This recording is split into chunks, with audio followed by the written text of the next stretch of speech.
by nature, I'm actually an incredibly lazy person. Honestly, I would love nothing more than just to be able to go out with my friends whenever I feel like it, or stay at home and play games or watch movies and not feel guilty or not feel bad about it, right? But I know that as a responsible adult, there are certain things that need to be done, certain tasks that need to be completed in order for me to have a life, to have a lifestyle. And so I try to work smart, because even though I love the business that I've built for myself and working for myself in that freedom, I still have to work hard. I still have to fight for the weekends like everyone else. I still have to fight for my time off. And when I say work smart, what I mean by that is, how do I manage my time so that I don't feel out of control, so that I don't feel overburdened, and so I don't feel stressed out or like swamped with too much work. And over the years, I've used so many apps and systems and techniques and products that I've tried it all, really, and some of it works better than others, and some techniques and some apps stick around for a very, very long time in my productivity system. And so that's what I wanted to share with you guys today. I wanted to share with you guys the productivity apps that I use the most in my everyday life, so that I can get as much free time to do the things that I want to do that aren't just work, right? And hopefully this inspires you guys to potentially take some of the learnings here and apply it to your own lives, and hopefully you can get some free time back for yourselves as well. So let's dive in. So just to set the core of this entire video, I use a system by David Allen called GTD, or Getting Things Done. And Getting Things Done is a productivity system of 5 steps.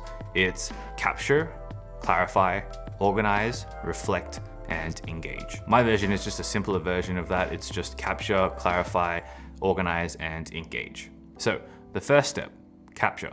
This step is really about getting everything out of your mind and out of your brain and putting it into some form of like external media, such that you can free up the bandwidth in your mind for other things, and you can be a little bit more productive and have a little bit more headspace for those other things in your life. So I capture everything, whether it's like notes on things, to-dos, genius ideas I come up with in the shower, things I'm thinking about on the bus, like every single thing I'm capturing all the time.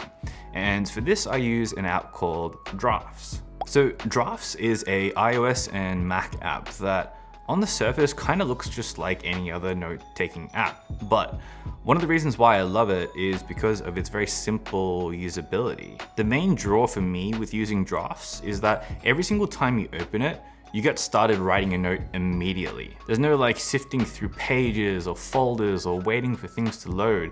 It's just you open the app, and the first thing that you see, the homepage, if you like, is just a blank note for you to quickly start to write things down, right? It even has a setting where you can determine where a new draft will activate, so that as soon as you close the app and you reopen it again, you'll start up a brand new note. And although it has a ton of features like tags, filters, integrations, search, and a whole bunch of different awesome stuff, for me, what really sells this app is just the pure simplicity and the speed of getting notes down quickly.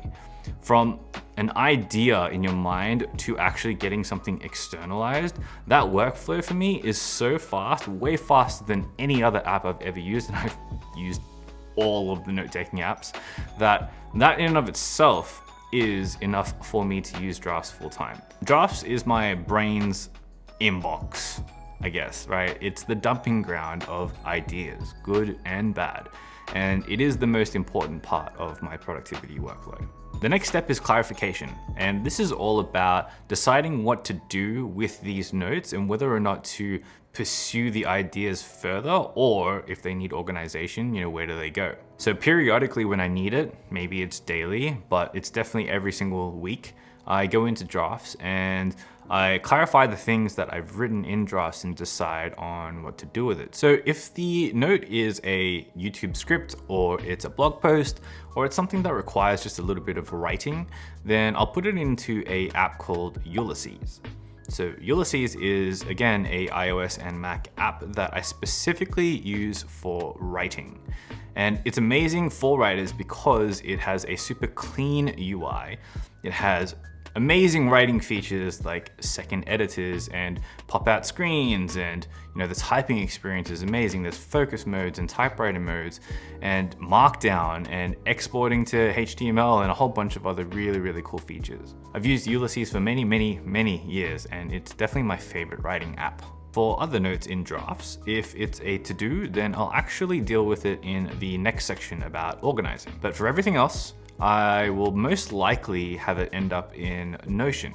So Notion is a multi-platform, super powerful app for just about anything to do with note-taking, planning, or docs related. This is my second brain, if you will, and it kind of contains everything, right? My notes about learning Japanese, all of my finances, the places that I want to go travel, my YouTube ideas, my book structure, quotes that I want to keep.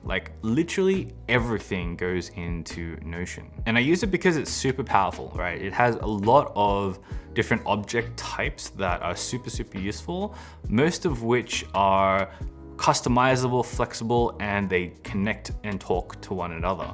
One huge thing that is a real big staple for my workflow is databases and tables, and how you're able to create them, you're able to interconnect them, you're able to customize them in any single way that you want. And that for me is super, super powerful.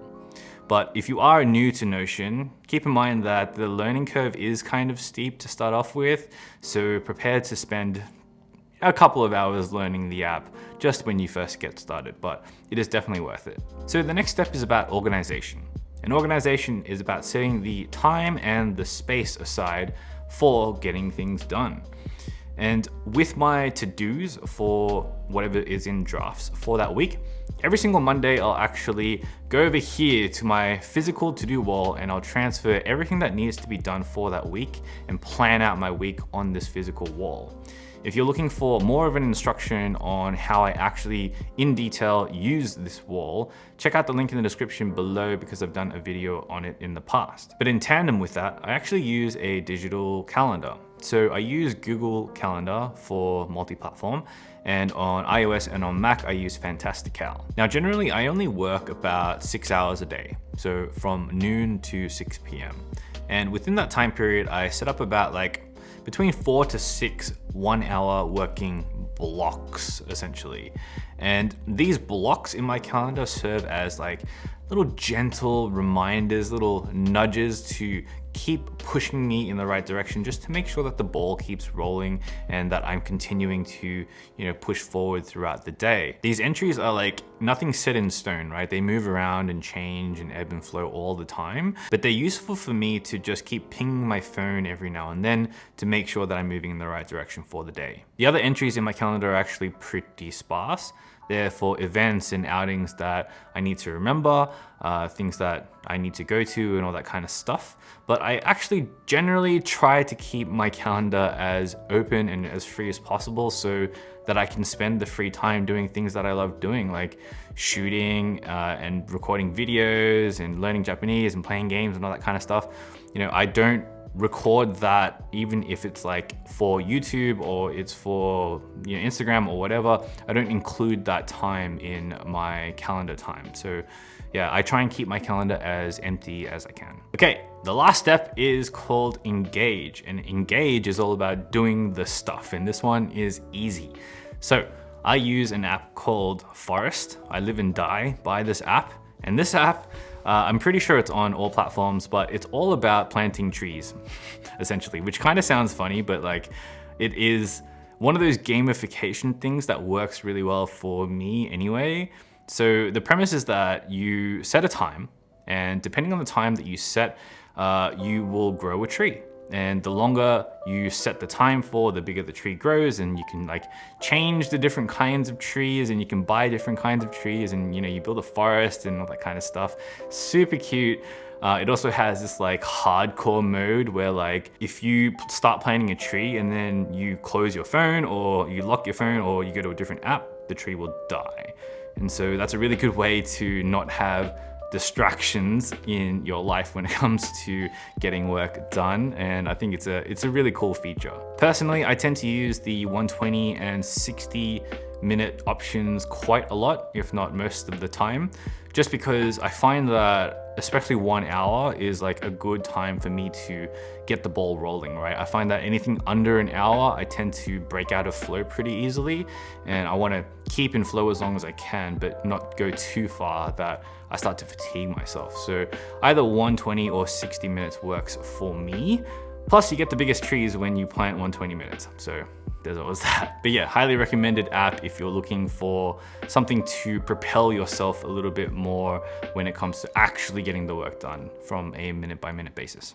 And that's it. That's all of the productivity apps that I use on a daily basis to work smarter and get some of my time back.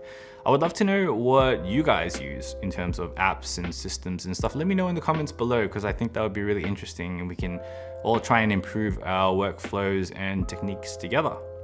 All right, that's it for this video. I hope you enjoyed it. Hit that like button. Remember to subscribe. Also check me out on Instagram, on Patreon, and on Discord if you're looking to join the community or support my work. All right, I'll see you in the next video. But until then, go out there and make something that matters. Peace.